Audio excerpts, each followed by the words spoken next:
Um, again, just reiterating some of the things I said after the game. Frustrating on a lot of levels. We hurt ourselves plenty.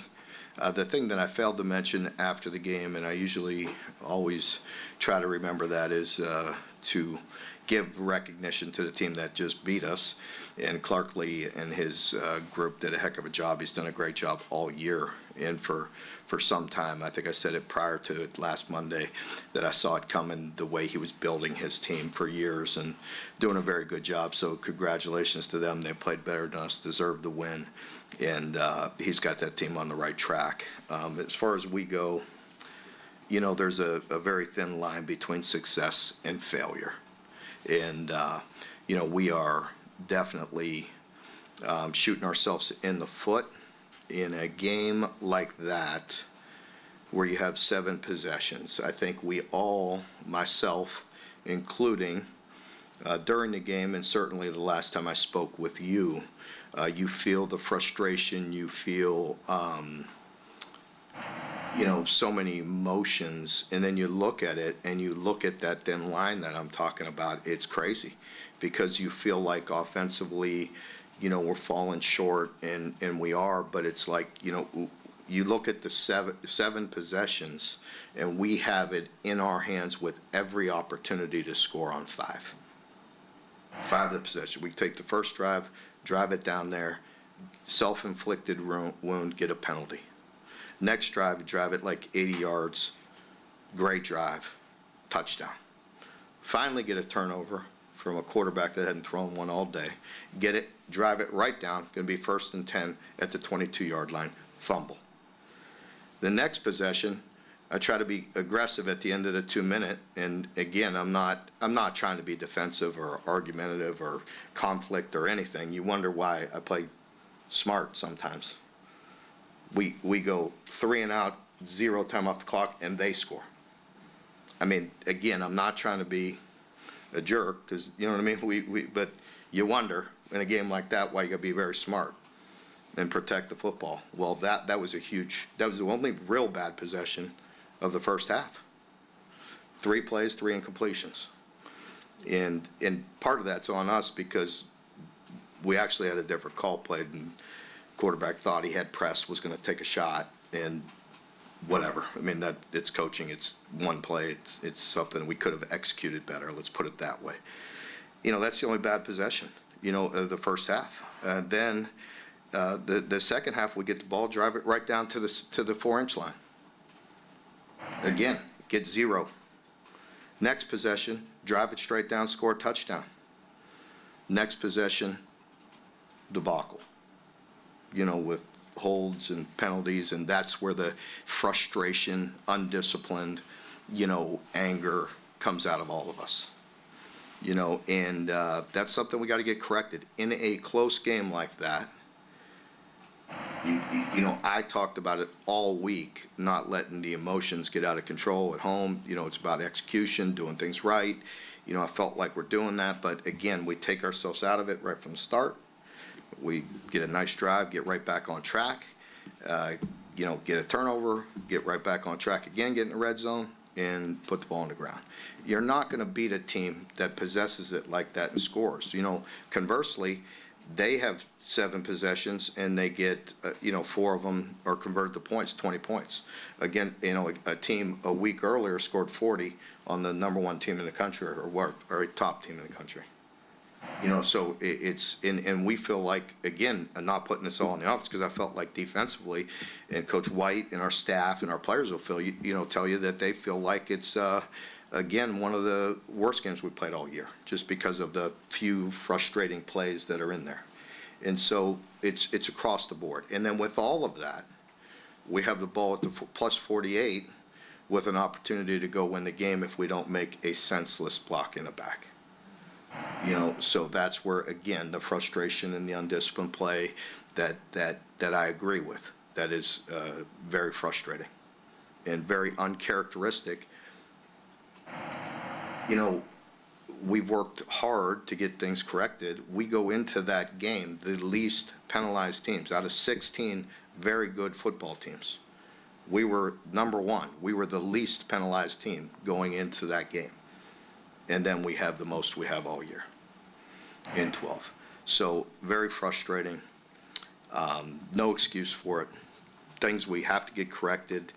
And, we got to take a good, hard look at ourselves and why we are doing that. Not so much blaming the individuals who made the mistakes, but why. Why are we doing these things? And why do we do them in critical moments in certain games? That's what we've got to get figured out. Our team has responded before, and I anticipate we'll do the same thing. We have, obviously a big challenge going on the road, playing in the swamp and playing a Florida team that is getting better and better and playing extremely hard, and that is always very loaded with very good players. So, we know it'll be a great challenge. We know their team, much like ours, it's a thin line between success and failure, and they will do everything to get a victory. It's a very prideful program, and Coach Napier will have his team ready, and I need to do the same. So, we got to regroup in a hurry and get right back at it and get back to work and find some solutions. Mark, you talked about the defense, and yeah, Brad said that they had to have been better, but still 20 points should give your team a chance to win. I know I've asked you this before, but how frustrating is it that the defense continues to do its job and keep that point total low, but the offense can't? We don't measure it by like what the total is, 20 points. For us, they scored on 4 possessions, and we had an opportunity in each of those possessions to get off the field. And so that, is how we judge ourselves, and we're all in this together and got to play complementary football and whatever it takes. You just walked us through all those possessions where the offense was moving it. So how do you evaluate an offense that's making progress that way, but only scored 4 touchdowns? Yeah, agree. I mean, it's hard. It's frustrating because you obviously need to get the ball in the end zone, right? That's very frustrating. But we're trying to get shots, and again, that, like a lot of teams and them in particular, they're really trying to make us earn all of those yards. We had 23 first downs, if I'm not mistaken, and I mean that's efficient. Just got to punch it in.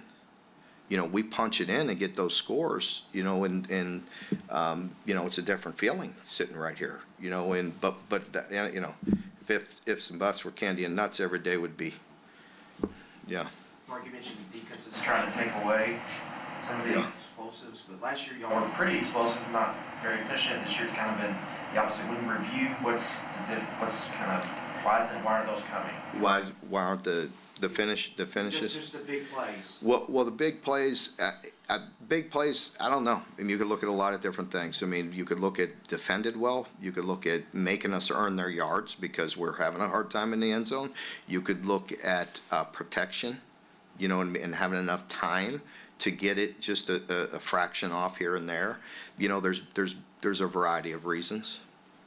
Have you considered, Varian had a great return there at the end. Have you considered just making that part of his full-time job? It's always a part of it. I think it's a part of it. I think it's also a part of like what he can handle. You know what I mean? He does a lot and he gets really amped up, and he's got to come out on certain plays, because he's exhausted too, so, and what he, just what we're putting on his plate, and his comfort level with catching it and all the things that go into it. So, yeah, it's always a possibility. Mark, You said I know we asked you about this a lot, but Jamarian Wilcox carried 3 times, averaged just under 12 yards a carry. Are there things other than carrying the ball to keep them off the field? Well, I mean, like, here's a simple thing: tie your shoes. Like, right? Tie your shoes. He doesn't tie his shoes. So he runs it, but his shoe falls off, so he's got to come out. That would help.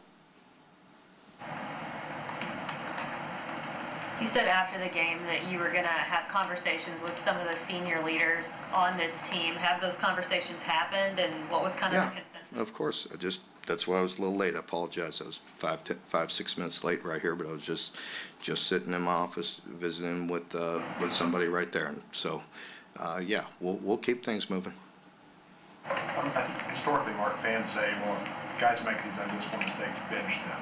But it's coming from some of your best players. I don't know the depth situation. How do you balance those things and hold people accountable? Yeah, that's a great question. Like today, like we're going through every play, that was, could have changed the game.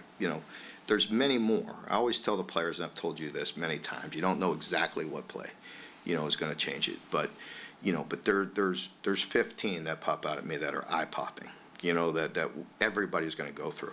And that is a fine line, because I'm going through there right there, and I don't want to call out certain players, because one of the players that made a couple mistakes has been the most consistent player on our team, on the field and off the field. You know what I mean? So I'm not putting that, just on him. I recognize the good in some of these guys, and one in particular that made a couple mistakes that has been the most consistent player on our team. Again, on the field, off the field, off season, you name it. Tries to do everything right. And so again, to me, it's not like always who, you know what I mean? Who, it's like why? Why are we doing these things? That's obviously, that's my issue. And how can we get it corrected? How can we be the least penalized team? How can we be very disciplined and then look so undisciplined at times? Well, because it's magnified, because we had these drives and get the ball to the 6-inch line, don't get it in, lose the game, and everything gets magnified. And I told you last Monday that it was going to be a short game. 7 possessions is a short game. You mentioned that your margin of error is really thin. Have you contemplated reasons or things you can do to try to expand that? I don't know, maybe quickening things up. That last touchdown drive that you had with Dane, it felt like things were moving faster. I mean, I don't know if that's always the answer. I'm not saying it's not. I mean, again, you could see we're working for that. So you have to be methodical. You know what I mean? If you go back to one of the best drives we have of the year, 12 plays, 80 yards, 6 minutes, that's pretty methodical, pretty detailed, pretty much that play caller's right on the money, you know what I mean, the whole time. That's not easy to do, so there's a fine line there. I'm not saying what's right and what's wrong. It's just what we feel like we have to do to win. You know what I mean? If you punch it in, they play that way, right? They control the ball, have a lot of different variety in their offense, you know what I mean? Work the ball down the field, their drives usually take a long time, and and so, the difference is they capitalized, they scored. And we did. We learned that Mertz is out for the year this morning. Do you have a good feel of how their style is with Lagway under center? Yeah, I first of all want to recognize Graham Mertz, and my sympathy is with him, because I got to know him through recruiting, and I thought he's played some really good football. I know they've had some ups and downs, like a lot of people in this league, but I thought he was really playing good football, and is a really good player and just a great young man. So, our prayers are with him. That's a terrible injury, and you hate seeing that, especially on a non-contact. It looked like a non-contact injury, what I saw. But for them, they've been playing both quarterbacks anyways. When Mertz got hurt earlier, they've been playing DJ as well. So I think they've been playing both quarterbacks. Seem to be very similar in their style. Obviously, Graham had a lot more experience, but DJ is a talent. I think that throw alone that you saw, the talent that he had, is going to give him a lot of confidence to put that game in overtime. And the way he, not only has great athletic ability, a big, strong guy, but the throw that he made to tie that game, was quite impressive. And we knew going in the game we had to be ready for both anyway. And now it's on him. What are some of you and the coaching staff saying to the players this week to just keep the morale and the energy high heading into Florida? Yeah, there's a lot of things that we'll get into. There'll be quite a bit that I don't need to share with you right now, but I put a lot of time and thought into it, and consult with a lot of people, and so there'll be a good meeting today.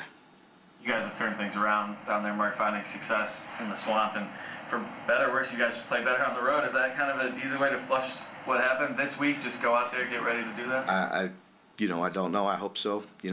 We played before and made some mistakes and responded in a positive way. And, hopefully with this game, it's one game. It's a very tough league this year. It's a very balanced league this year. It's brutally tough. And there's going to be two teams playing Saturday that desperately want to win. And so, it'll be a great challenge. It'll be a great game. The snapping holding we saw a couple of years ago where that seemed to spiral a little bit. When it happens on back-to-back kicks, how do you make sure it's not in their head the next time? Yeah, agreed. I think it's something that Coach Bulwer and I talked during the game, because we have alternatives that we could, flip to. And I asked him that very question during the game because you felt like one rolled into two. And, I think they were different. I think the second one, was a little harder snap to handle. But, again, normally it's something that's done. And, again, I'm not trying to be a smart ass, but when I talked about that, a few weeks ago, because the routine has been looking routine, right? And then nobody talks about it because we do that literally thousands of times a week. And I mean, it has been routine. Our kicker has been one of the most efficient guys in the country. And then all of a sudden it shows up. I mean, I don't know how to explain that either. I mean, we do literally thousands. One thing our special teams coaches do as good as anybody, like those guys work literally all practice long. Used to be like, they do their thing, take a break, go, this, that. They literally work for the entire practice on every little detail. So I can promise you it's not for a lack of effort. Mark, I know he's only kind of had limited opportunities the way you've been using him, but 6 games in the season, how do you feel like Gavin's played? I think Gavin, brings an element that is very useful. He's a very good player. I think Coach Hamden's done a really nice job of utilizing him. I think throwing the deep shot in there was a really good pass, and have a great opportunity to make an explosive play there. Keep people honest, you know what I mean, because he can throw it. And there's a balance there. As some of these games, it's all nip and tuck. The games go so close. Every play's so important. But I thought we did a nice job of utilizing him. Obviously, Brock was on the availability report all last week. How much do you just have to be conscious of taking some hits on? Yeah, I think that's one of the reasons why going into that game, in the game plan, was to try to unload some of that off of him. And Gavin brings a different element. He is a very big, strong young man, and he can throw the ball. So I thought it was a good plan, and it was efficient. It was efficient. Again, we got to make those explosives like that we're inches off there. Right now, you see a little bit of 2 steps forward, 1 step back with offense. Is there, especially when the field gets tight, is there something you feel comfortable? Like, I know if we get it to this guy, that like good things are going to happen. Have you found that that one thing you can kind of lean on? Well, I think I think there's a fine line there because we have playmakers that we have confidence in on the outside. I think then there's a fine line. You get it down there. Maybe we're you're gutting them a little bit, maybe getting some good runs, some efficient runs, keeping them off balance, and we just got to capitalize. There's that fine line of when to, if you take the shot and you miss it, you're like, why did I get behind the chains? I just grinded it all the way down here, and then I take this shot and now I put us behind the chains now. You know what I mean? Like, so there's always, when there's that thin line that we're talking about, there's always going to be a little bit of second guessing yourself there, even with us. You know what I mean? No, take the shot there. No, not here. At the end of the first half, I want to be aggressive. I want to go score. What's it do? Lead to 7 points for them. Mark, did I see an alignment with Malachi Wood at tight end? Yes. What was that? What was the thought process? We worked it all week and we had many more. I mean, we had several plays where we wanted to put him in there and just get more physical on the backside there, and maybe possibly in protections and different things. Mark, I know you didn't going to the season envisioning Demi being a workhorse guy, but he's ran the ball well. What are you seeing out of him, and could he? Did you say Demi? Demi, yeah. Could he run more? I mean, could. Yeah, and so can Jamarion. So can, you know what I mean? Like, yeah, I think yes. I What are you mean, seeing out of him? I see. I saw some really good runs the other day. You know, one in particular where we cut a guy loose and he made him miss right at the line of scrimmage and still gained 10. Those are the kind of runs those are the kind of people we play against every week. You know what I mean? Like those are. That was a really good run, and I see a guy that's, you know, gaining more confidence. He's getting better, and you know, he's been very reliable for us. So we need to keep him that way. Mark Dane's had, 7 or more catches each of the last 3 games. Outside of Wandale, do you feel like this highest level you've had a receiver play at since you've been here? He's playing at a very high level. He really is. He's you know, he's very conscientious and he works really hard. I've said that the other day, and you know, it's showing up on the field, and you know, he'll continue, you know, hopefully to make plays for us. Mark Jackson, I think it was his 5th career interception. He came here, I thought he was going to be a big run stopper. Mm-hmm. He's certainly developed as a passer.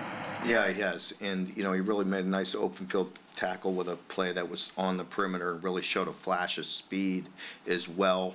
You know, I think D-Jack will do that. He'll show up, you know, on film and really kind of pop out at you once in a while, you know, and you know, a couple run plays that were the same way, and that pass play was one heck of a play. I thought it was going to be, at first when I saw it live, I'm like, oh no, I thought it was going to be a completion, and then I thought it was just going to be a tip, and then he pulled it in, and he's done that several times, so it showed a really nice athletic play, and a guy with a lot of experience that we needed that at that moment, and it gave us the opportunity to get ahead, which was key in this game.